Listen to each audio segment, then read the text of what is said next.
INTUC 79వ వ్యవస్థాపక దినోత్సవం వేడుకలను విశాఖలో జీవీఎంసీ గాంధీ విగ్రహం వద్ద యూనియన్ నేతలు ఘనంగా నిర్వహించారు. జిల్లా ప్రధాన కార్యదర్శి నాగభూషణం, స్టీల్ ప్లాంట్ ఐఎన్టీయూసీ నాయకులు మంత్రి రాజశేఖర్ తో సహా పలువురు ఈ కార్యక్రమంలో పాల్గొన్నారు. స్వాతంత్ర్యం అనంతరం కాలంలోని ఏర్పడ్డ పరిణామాల్లో కార్మిక పక్షాన నిలబడి సుదీర్ఘకాలం సేవలందించిన ఘనత ఐఎన్టీయూసీకే దక్కుతుందని ప్రధాన కార్యదర్శి నాగభూషణం, మంత్రి రాజశేఖర్లు గుర్తు చేసుకున్నారు. కార్మిక వ్యతిరేక విధానాలు అవలంబిస్తున్న ఎన్డీఏకు వ్యతిరేకంగా ఈ నెల 20న పిలుపునిచ్చిన అఖిల భారత బంద్ను విజయవంతం చేయాలని పిలుపునిచ్చారు.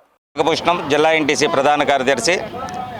ఈరోజు ఐఎన్టీసీ 79వ ఆవిర్భావ దినోత్సవం సందర్భంగా మహాత్మా గాంధీ గారికి నివాళులు అర్పించి ఈరోజు మేము ఆవిర్భావ దినోత్సవం పుట్టినరోజు కార్యక్రమం జరిపి జయప్రదం చేసుకుంటున్నాం. ఇక్కడ ప్రతి సంవత్సరం మీకు చేసుకోవడం అలవాటు జిల్లా ఎన్టీసీ ఆధ్వర్యంలో. అదేవిధంగా ఈరోజు కూడా చేసుకుంటున్నాం.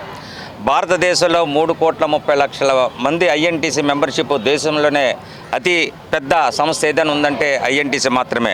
మరి దీనికి జాతీయ ఐఎన్టీసీ అధ్యక్షులు 96 సంవత్సరాల వయసులో కూడా అహర్నిశలు కార్మికుల గురించి కృషి చేస్తున్న డాక్టర్ జి సంజయ్ రెడ్డి గారి నాయకత్వంలో మేము పనిచేస్తున్నందుకు మాకు అందరం కూడా గర్వపడుతున్నాం.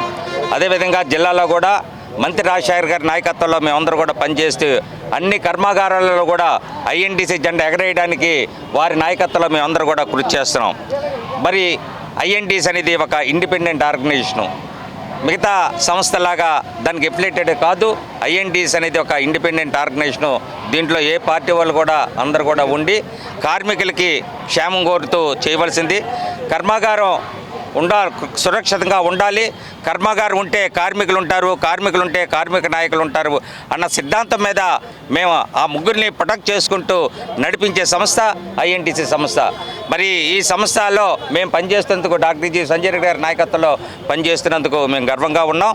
మరి ఈ కాలంలో ఇప్పుడు అధికారంలో ఉన్న బీజేపీ ప్రభుత్వం ఏదైతే కార్మిక చట్టాలని గతంలో బ్రిటిష్ కాలం నుంచి కానీ కాంగ్రెస్ ప్రభుత్వం నుంచి కానీ తెచ్చుకున్న కార్మిక చట్టాలన్నీ కూడా తుంగలో తోసి కార్పొరేట్ సంస్థలకు అనుకూలంగా 4 కార్మికుల కోడ్లను తీసుకొచ్చి కార్మికులకు అన్యాయం చేయాలని తలపడుతుంది. దాని వ్యతిరేకంగా అన్ని కార్మిక సంఘాలను కలుపుకొని మరి రేపు 20వ తారీఖు నాడు కూడా జాతీయ స్థాయిలో సమ్మె జరగబోతుంది.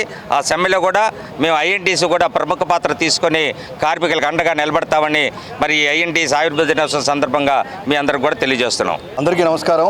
ఐఎన్టీసీ వ్యవస్థాపక దినోత్సవం సందర్భంగా హాజరైనటువంటి అన్ని కార్మిక సంఘాల ప్రతినిధులకు, అలాగే ఇక్కడికి విచ్చేసినటువంటి ప్రింట్ అండ్ ఎలక్ట్రానిక్ మీడియా హృదయపూర్వకంగా నమస్కారాలు తెలియజేస్తూ, దేశవ్యాప్తంగా ఉన్న కార్మిక వర్గాన్ని అసంఘటిత రంగంలో కానీ, వ్యవసాయ రంగంలో కానీ, లేదా పారిశ్రామిక రంగంలో కానీ అనేకమైన రంగాల్లో పనిచేసేటువంటి కార్మికుల రక్షణ కోసం ఆవిర్భవించింది ఐఎన్టీసీ. ఐఎన్టీసీ వ్యవస్థాపక దినోత్సవం సందర్భంగా వారందరికీ కూడా శుభాకాంక్షలు తెలియజేస్తూ, ఐఎన్టీసీ అనేది దేశంలోనే నెంబర్ 1 ఆర్గనైజేషను. ఈరోజు దేశంలోనే కాకుండా ప్రపంచవ్యాప్తంగా ఏదైనా సమస్యలు వచ్చేటప్పుడు వాటిని వెలుగెత్తి చాటి వారికి అండగా ఉండి కార్మిక వర్గం ఊహించిన దానికంటే ఎక్కువ ప్రయోజనం సాధించడంలో ఐఎన్టీసీ సఫలీకృతమవుతుంది. అంతేకాకుండా ఈ దేశంలో ఉన్నటువంటి నిరుద్యోగ యువతకు ఉపాధి కలగాలని ప్రయత్నం చేస్తూ కేవలం కార్మికుల తాలూకు హక్కుల కోసం, డిమాండ్ కోసం కాకుండా సామాజికంగా జరుగుతున్నటువంటి విషయాలను కూడా ఎప్పటికప్పుడు వెలుగెత్తి చాటుతుంది. ఉదాహరణకి ఈ మధ్యకాలంలో అందరినీ కూడా కలిసివేసే సంఘటన కాశ్మీర్లో టూరిస్టులు అందరూ వెళ్ళేటప్పుడు ఎంతోమంది పుల్వామా ఘటనలో చాలామంది పాకిస్తాన్ ఉగ్రవాదులు ప్రేరేపితో చాలామంది చనిపోయారు. వారికి అన్ని చోట్ల నివాళులర్పించే కార్యక్రమం జరిగింది. అలాగే చందనోత్సవంలో మరి అధికార నిర్లక్ష్యం వల్ల ఒక గోడ పడిపోతే కొద్దిమంది చనిపోవడం, వారి కుటుంబాలు కూడా నివాళులు అర్పించడం కార్యక్రమాలన్నీ కూడా ఐఎన్టీసీ చేయగలిగింది.